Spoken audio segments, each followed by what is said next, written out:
ሰላም አለይኩም ወራህመቱላሂ ወበረካቱህ ቤተሰቦቼ እንዴት ናችሁ? ዛሬ የአሳ ጥብስ አሰራር ነው ይዤላችሁ የመጣሁት። ለማጠብ ወይም ደግሞ ለመዘፍዘፍ መጀመሪያ ትንሽ ጨው ታደርጋላችሁ። ጨው ካደረጋችሁ በኋላ ሎሚ ትጨምቁበታላችሁ። ከሎሚ በተጨማሪ አችቶ ካለ አችቶ መጨመር ትችላላችሁ። ሌላው ሽታን የማጥፋት በጣም ኃይል አለው እርሾ ወይም ደግሞ የቦካ ሊጥ። ስለዚህ እሱን አድርጋችሁ በደንብ ታሹታላችሁ ማለት ነው። የአሳው ሽታ በደንብ እንዲለቅላችሁ ማለት ነው።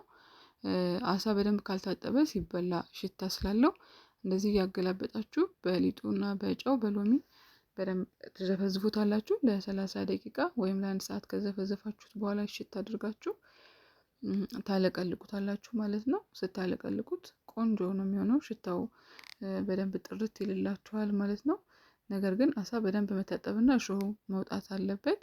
እንደምታዩት በጣም ንጹህ ሆኗል። ከ1 ሰዓት በኋላ ነው ያለቀለኩት። ከዛም እንደዚህ ለመቀመም ሎሚ ተጠቅሜያለሁኝ። ከሎሚው በተጨማሪ ደግሞ አችቶ ትንሽዬ ሳይበዛ አችቶ አድርጌበታለሁኝ። እነሱን ሁለቱን ካደረጋችሁ በኋላ ሁለቱን ከሌላ አንዱን መጠቀም ይቻላል። ሌላው እርድ ነው የምናደርገው። ትንሽ ሳይበዛ አንድ የሾርባ ማንኪያ የሚሆን እርድ፣ ቅመም፣ የአሳ መጥበሻ ቅመም እናደርጋለን። ትንሽዬ ጨው፣ በርበሬ ከለሩን ስለሚያሳምርልን በርበሬ፣ ነጭ ሽንኩርት የተፈጨ አድርጋችሁ አንድ ላይ ታዋህዱታላችሁ። ሌላም ቅመሞችን መጨመር ቤት ውስጥ ያላችሁን ትችላላችሁ። እንደዚህ አሳውን በደንብ ውስጥ ድረስ እየከፋፈታችሁ ከቀላቀላችሁት በኋላ ለ30 ደቂቃ ወይም ይሄንንም ለ1 ሰዓት ያህል ቅመም ውስጥ ድረስ እንዲገባ ታስቀምጡታላችሁ ማለት ነው። ቃናውን እንዲወስድላችሁ። ከዛ እንደዚህ በደንብ ካሻችሁት እያገላበጣችሁ በኋላ ታነሱትና የተጠቀማችሁበት እቃ ላይ ድንችና ካሮት ታደርጋላችሁ። እሱን ቅመሙን እንዲወስድ ማለት ነው።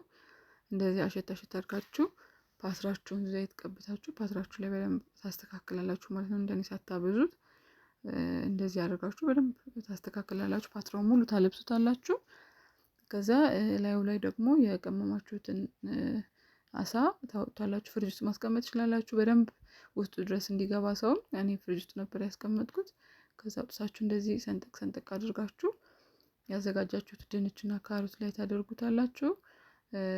ከዛ በኋላ የቅመም የቀመማችሁበትን ሳህን ትንሽ ውሃ አድርጋችሁ አለቅልቃችሁ ድንቹ እንዲበስል እንደዚህ ታደርጉታላችሁ።